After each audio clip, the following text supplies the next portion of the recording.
Hello everybody, welcome to this in-depth review of the new 2020 Land Rover Discovery Sport. In this video, we're going to first start off by taking a look around the exterior of the SUV, then we're going to take a look inside and talk about the technology, and of course, we're going to take it for a spin, and finally, I will give you my verdict and conclusion about this SUV. So, let's get started.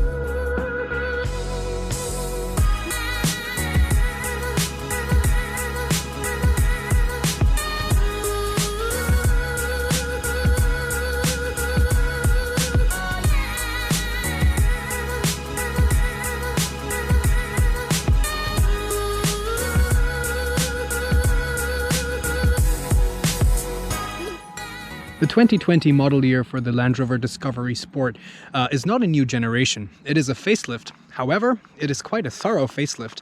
In fact, this is now on the new premium transverse architecture platform by JLR.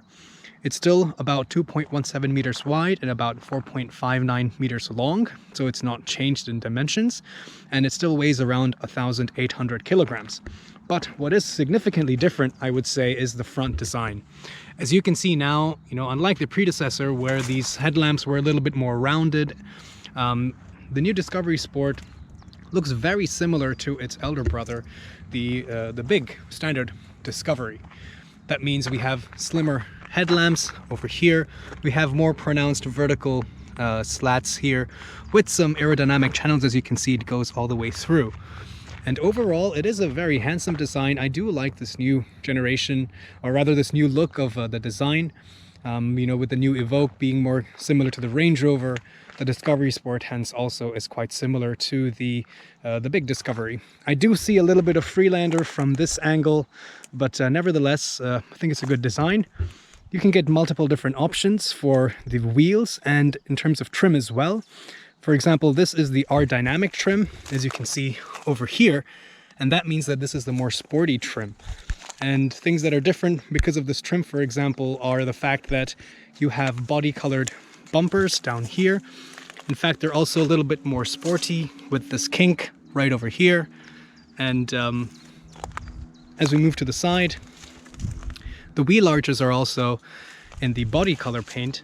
So this kind of visually brings the weight, or rather visually brings the SUV lower to the ground, makes it seem a little bit more sporty that way. In the standard version, you do get all of this trim and the wheel arches in black cladding, and that gives it a more traditional SUV off-road kind of a design and style. I also do like this glossy black inlay here at the top of the hood. In fact, this is also an airbag, as you can see over there, for pedestrians. In case of pedestrian collision, there's an airbag here that gets deployed. As we continue along the side, we do have black roof and a black rear view mirror casing. A very singular design line right over here, which goes through the middle of the door handles. And I do like this C-pillar, which traditionally, like the Discovery as well, it goes back towards the front.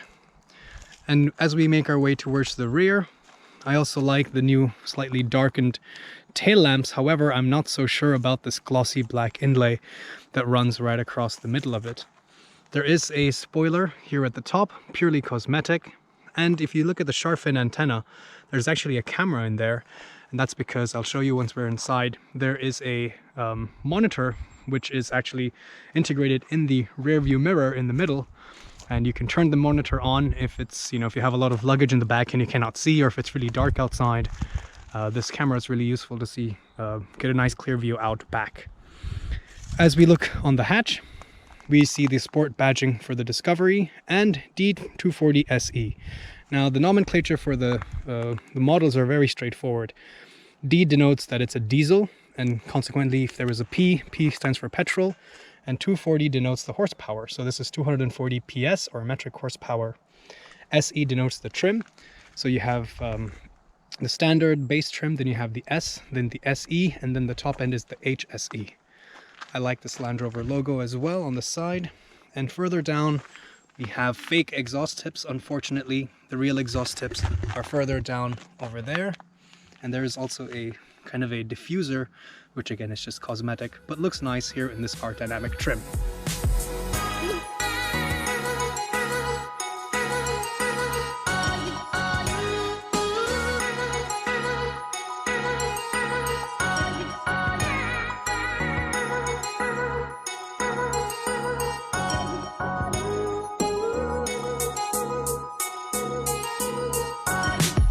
All right, let's take a look under the hood. First of all, we have gas-charged struts and some nice insulation here on the top of the hood. So as of making this video, which is the end of April 2020, there is a plug-in hybrid engine option available, but I'm just going to be talking about the petrol and diesel engines. P denotes petrol, D denotes diesel, and the number after that denotes the horsepower, or PS, which is metric horsepower, and this is how Land Rover describes the engines when you log on to their configurator. So first it starts off with a D240, which has a manual transmission and is only front-wheel drive. Then there is a D280, which is all-wheel drive with a 9-speed automatic. A D240, like the one you see here, also has all-wheel drive and automatic. Then there are two petrols, a P200 and a P250, both again all-wheel drive and automatic. Now the automatic is a ZF 9-speed automatic transmission with torque converter, and as you can see here, this is a transverse engine layout, so similar to its younger sibling, the Range Rover Evoque, and its foreign cousin, the Tata Harrier. The Discovery Sport is on the premium transverse architecture platform, and hence also is a transverse engine front-wheel drive biased configuration, which means that there is no transfer case, there is no low range. So because of that, the ZF 9-speed, the first speed, is a very low ratio, and hence it does provide quite a lot of torque and traction. It's kind of like a semi-granny gear. So yeah, this is not a true hardcore off-roader, but the first gear in the ZF 9-speed is pretty low and should be able to get you out of most situations. The all-wheel drive system is an on-demand coupling-based all-wheel drive system supplied by GKN. So that means there is a drive shaft, a propeller shaft going from the front axle all the way to the rear, where there is a unit, a rear differential unit, which has electronic, a controller and two clutch packs, and the drive can be transferred with a clutch pack in the front to the rear axle, and with the clutch packs in the rear, it can perform torque vectoring as well as even a locking effect.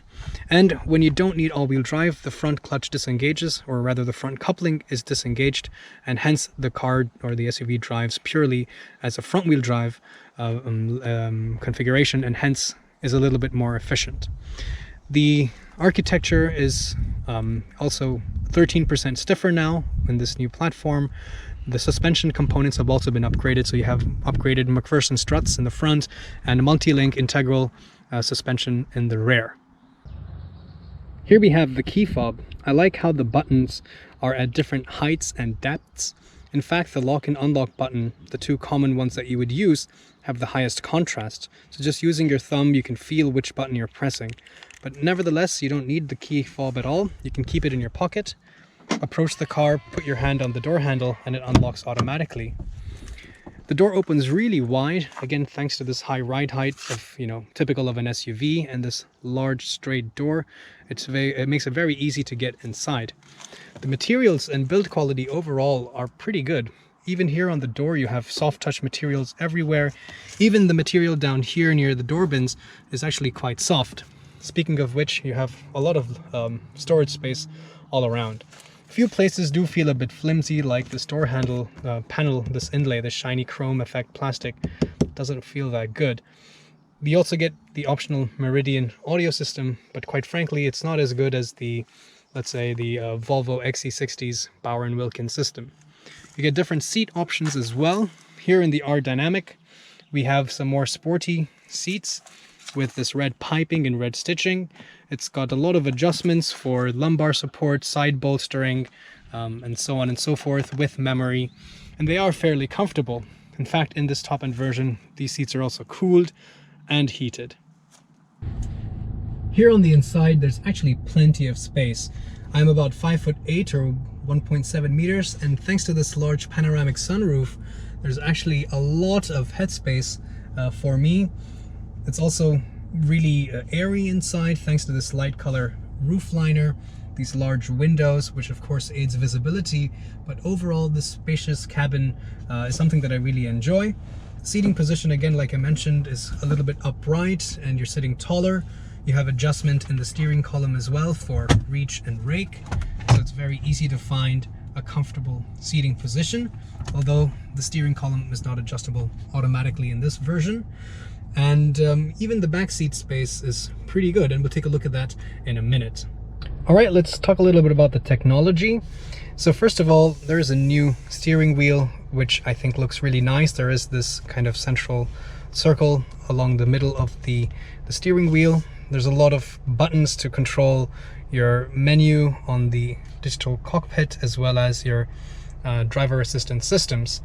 Because of the ZF 9-speed auto and this R-Dynamic version, you do have paddle shifters as well right here to change the gears.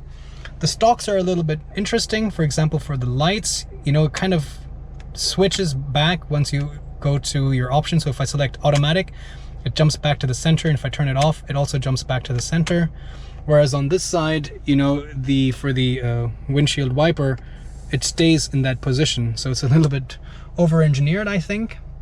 But I do like this virtual instruments. As you can imagine, there's a lot of different layouts and options that you can have. So you can even have like a one dial layout with a map on the side. You can have a full map, full media, just the driver assistance systems. There's a bunch of different options. And even within the same option, you can choose different views for the info panel. So you can have the map, you can have the trip summary, and so on and so forth. While we're here, we can already take a look at the mileage that we're getting. I've been driving this car for over a week now, and I've covered about 900 kilometers, and I've been averaging 9.3 liters for 100 kilometers.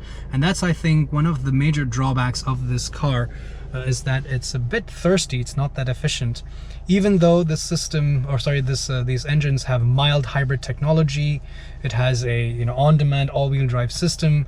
There's a lot of things that should technically help it, and of course it's a diesel, but nevertheless 9.3 I think is a bit too high. Apart from that, there is a head-up display which provides useful information, and as you change to the different driving modes, it also shows a little bit extra different information, so that's pretty cool. There is also a nice 10-inch touchscreen over here, which has a lot of different functions. You can connect your car with Android Auto or Apple CarPlay. There is live traffic and weather updates. I also really like the ambient lighting. There's a lot of cool colors, and it's actually fairly bright, so at night it looks really nice. But overall, like with most touchscreen systems, it is a bit slow to respond, especially the navigation. The map is a little bit laggy, and it's not the most intuitive at times, but I can't really complain. I think compared to most systems, it is definitely on the better side. There's a lot of useful cameras as well. So you do have a 360 top-down camera. You have this ground view, clear side ground view, so you can kind of see where the two front wheels are. And if you're steering, it'll also show you the how the front wheels are changing, and you can see what's right on the edges so you don't curb the wheel. But I've been finding that this 360-degree view is actually the most useful, especially in tight car parks where I have to park this car every day. And as we move further down, I actually also really like this air conditioning console, because it's got this very neat layout and design, and all of these buttons have multiple functions. So right now, for example, if I want to change the fan speed, if I press this button here, then I get the fan speed menu. But when I turn it off, it's just a regular temperature control. And if I push this, I can then set my seat for ventilation or set the seat for heating. So multiple functions all controlled within the same control interfaces, so I really like that. These are all soft touch, touchscreen buttons. There is no haptic feedback. And similarly here we have the terrain response 2 button. If I click on this, now I have the different driving modes.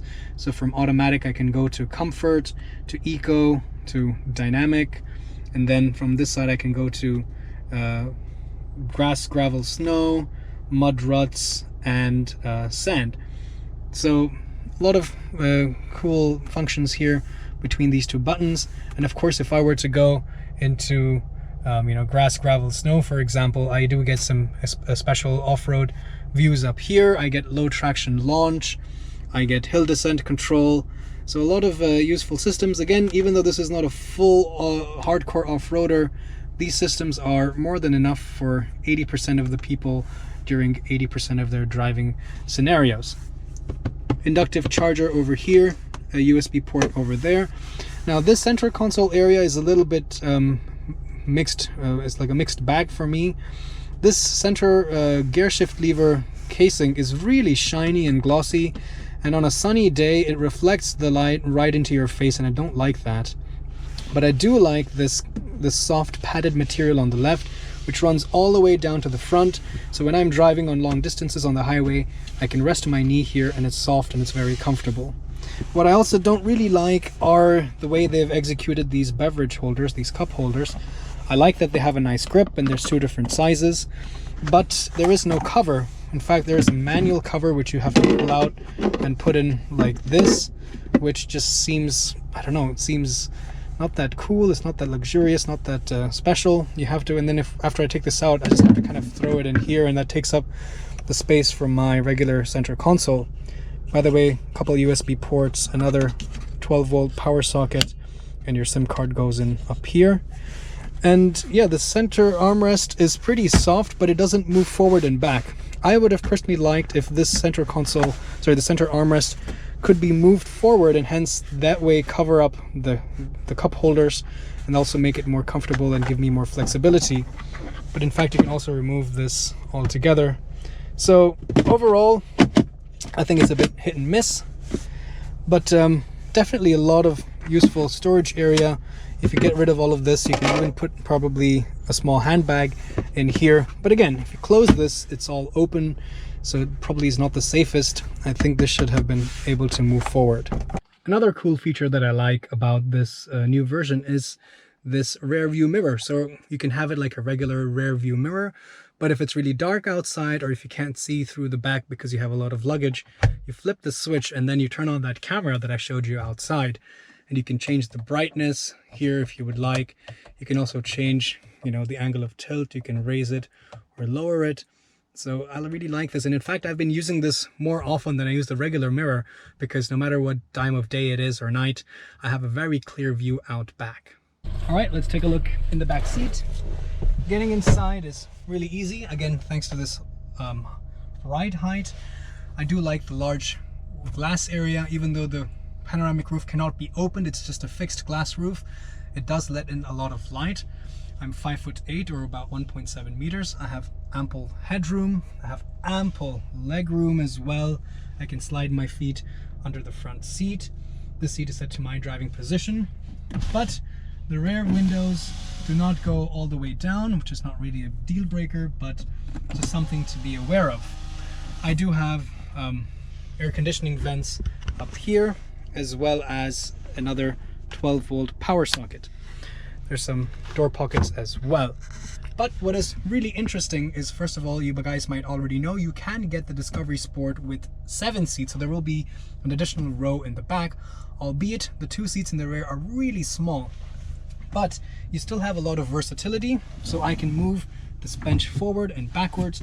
I can also recline it to my desired angle or keep it more upright. So there's a lot of flexibility and versatility. The seat bench is in a 60/40 configuration, but there's also a center armrest down here with beverage holders and a small cubby hole, which I don't know what you could really use this for, but maybe keep a phone and then you can close it away. So overall, it is very useful. You can also flip the middle area down to get a ski hatch. All right, let's take a look in the trunk. There's an automatic tailgate. And here inside you get 963 liters of boot space in the 5-seat version. You have a parcel shelf that you can remove altogether if you would like. The loading area is fairly rectangular. You do have some anchor points that you can move and adjust and tether things down. A first aid kit behind this pouch over there. A 12-volt power socket as well. You can also get this with a a spare wheel. Down here you have quite a lot more storage space as well as a puncture repair kit. So overall very useful. If you do have the 7-seat version, then of course if you have the 7 seats up, there is very little space down here to store anything. But it's a good option to have, but you have to think ahead of time and plan it out if you plan to use the 7 seats.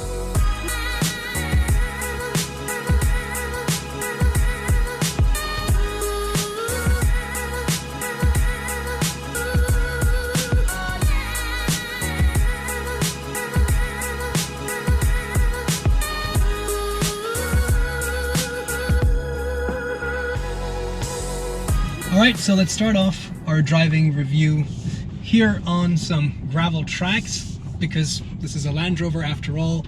Let's kind of test how it fares off-road. To be honest, this is not a challenge for any car. Just a front-wheel drive car, a normal car would do just fine. But we can test out some of the fun systems that it has. I can get into the gravel mode here in the terrain response 2 system. I can set the hill descent control on. So there's a lot of useful functionality for making this SUV off-road capable. It also has a fairly decent weighting capacity compared to other SUVs in the segment. So if off-road capability is definitely on your list of requirements for a small compact or a compact family SUV, the Discovery Sport definitely has a lot more capability than you would expect. Now, the suspension has also got adjustable automatic dampers. It doesn't have air suspension, but it's doing a fairly good job of absorbing the undulations on this off-road gravel track. The steering wheel is fairly light, so I feel very comfortable making quick corrections to avoid big rocks. There's also interesting views that I can use to help, like for example the front view where I can see the 2 wheels, and the front the view where I can see through the bonnet. There's also interesting views on the head-up display, and I can also have some here on the dashboard, on the infotainment as well, where I can see things like the pitch and the roll. I can see which wheels are losing traction, if any of the rear axle is getting locked, for example. So I have a lot of this information visible here, and yeah, it gives me the confidence at least that I can go where I probably wouldn't go with other SUVs. Although this is not the best off-road SUV if you want to go overlanding or something a lot more serious like that. But it makes for a fun family adventure, and I think that's all that really matters for the demographic that this SUV is targeting.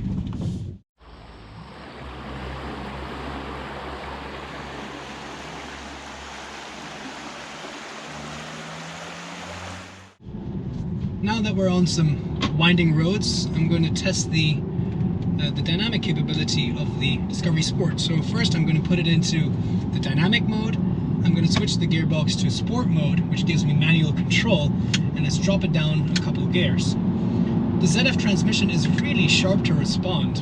It's actually very quiet and very smooth on its own, but when you're using the paddle shifters as well, the shifts are seamless and very swift, so I think the transmission overall is really good. The body control is also really good. So even though this SUV is about 1.8 tons, you don't really feel that weight as it's going around corners. Of course, there's quite a lot of body roll, but it holds its weight and it handles it fairly well.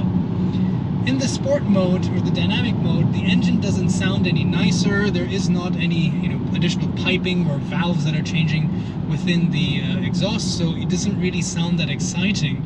And it does get a bit grumbly at higher RPMs. Speaking of higher RPMs, in the manual mode, the transmission does let you hold the gear for quite a long time, all the way up to 4,500 RPM, which is well past the red line before it automatically shifts up.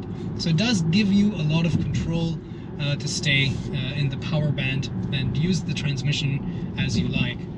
The steering does not get any heavier as such either, and overall the steering is fairly numb. It's very, it feels like, you know, if you're underwater as a kid and you're punching in the pool, you know, I would do that all the time, pretend to be a ninja, and everything feels a little bit in slow motion, a little bit disconnected, and somehow this reminds me of that. You know, the steering wheel does not give me any feedback. It is a little bit heavier, but on the whole, it doesn't really feel that great. But the throttle response is pretty good. Again, considering this is a diesel, there's plenty of torque, so it does get moving fairly easily. Because of this torque vectoring rear axle all-wheel drive system and the torque vectoring in the front by braking, this does also have a pretty good rotational effect. So if you're going around a steep corner at high speed, you do feel the SUV rotating ever so slightly, and there's very little understeer. Only at the edge, when you're pushing it really hard, will you find that understeer. So on the whole, it's not that bad. So it's all about grip. It's not really about being dynamic. In the sport mode, I also see quite a lot of different views for the tachometer and the speedometer. They're backlit by red now. I also get a little special rev counter on the head-up display. So it's trying to be sportier than it really is, but I'm still lacking the engine noise. I'm still lacking the steering feedback. Even the brakes don't have enough feedback. They're strong, they have a good bite, but it doesn't give me any feedback as to what the wheels are doing. So while there's plenty of grip and confidence, it's just not that engaging.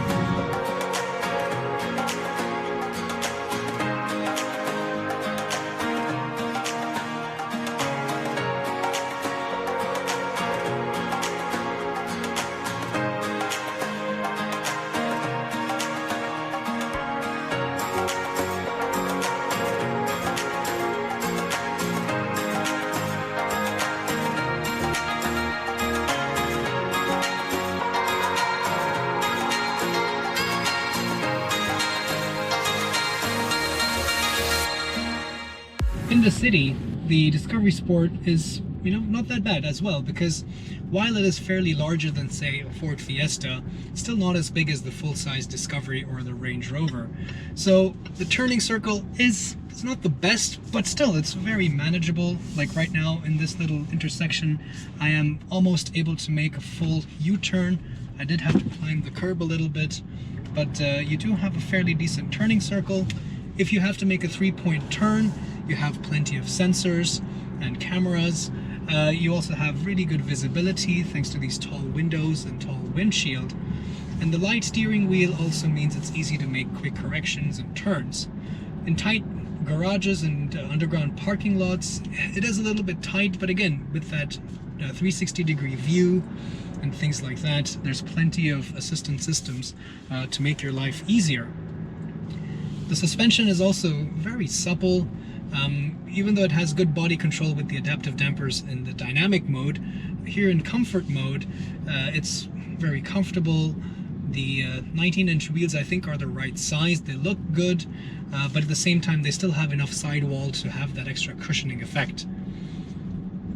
Overall, in the city as well, the Discovery Sport is a good compromise.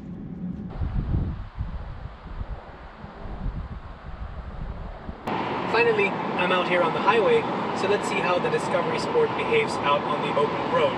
I have it in the automatic mode for the drive selector, so it will choose between perhaps the normal mode and the eco mode to try to get the best response out on the highway. At about 130 kilometers per hour, the wind noise is not that bad. Tire noise and road noise is also fairly diminished. It's not too loud.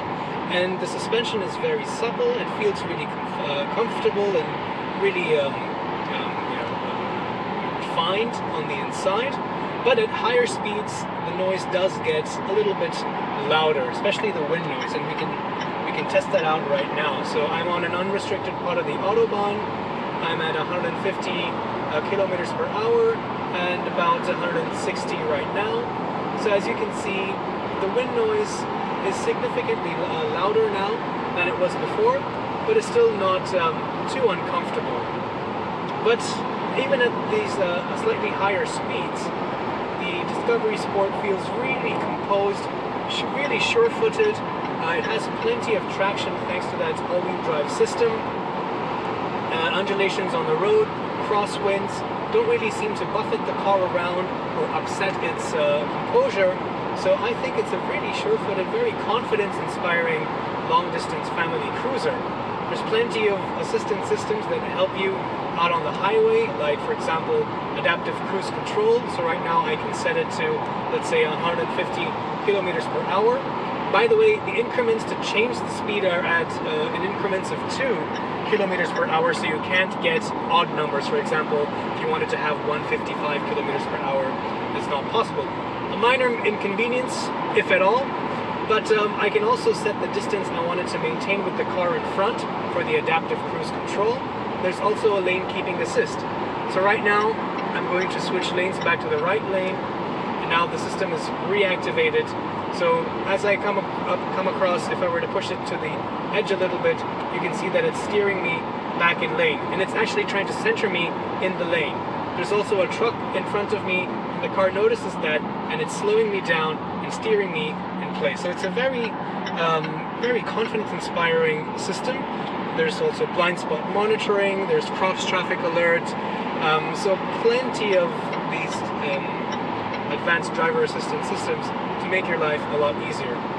However, as I mentioned earlier, the mileage is not the best, so we can check really quick right now what I'm getting. So if I were to go to the driving trip computer and go back up, right now in the last 18 kilometers that I just set off, I'm getting about 8 liters per 100 kilometers.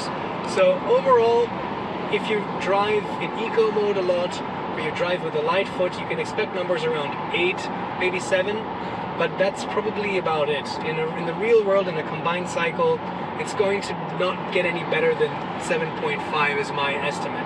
I think that's the main drawback. A few other things, for example, in the city, I also noticed that, you know, even in comfort mode or eco mode, and of course in the auto drive mode, when you're in start-stop city traffic and you're just trying to creep, the engine does lurch. You know, the car does lurch, and it's a little bit hard to control, especially if you're trying to just manipulate the brake and throttle to, you know, around a tight car park or something. It does tend to lurch. Also, this navigation, or rather this touchscreen, even the shortcut buttons are on the bottom, and it's a bit hard and it's a bit distracting to try to find those buttons and tap them. I think it's much more natural if the buttons were on the top part of the screen rather than on the bottom, because it's easier to reach up to them and touch the buttons. But apart from these minor niggles and of course the mileage and the handling, I think overall it is a very good package.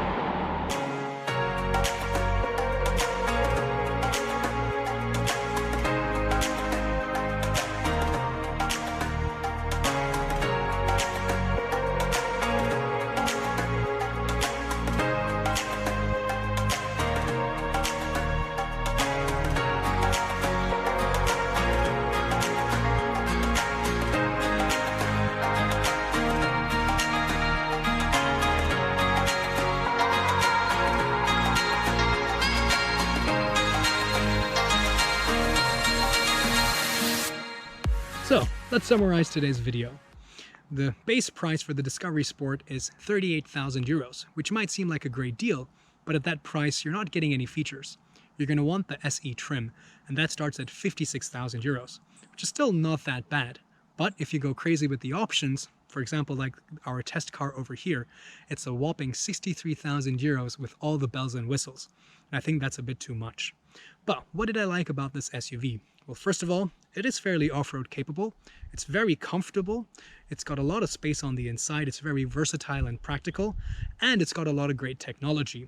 What I didn't like so much is that this D240 engine is fairly thirsty, despite having a mild hybrid and a coupling-based all-wheel drive system. It didn't feel that powerful, nor did it give me good mileage. I would recommend stick to the D180. And secondly, it's not the most sporty SUV to drive. If you want something that's more at home on mountain roads and can deal with corners better, perhaps you're better off with a Porsche Macan or a BMW X3. But if that's not the case, then the Discovery Sport should definitely be on your list.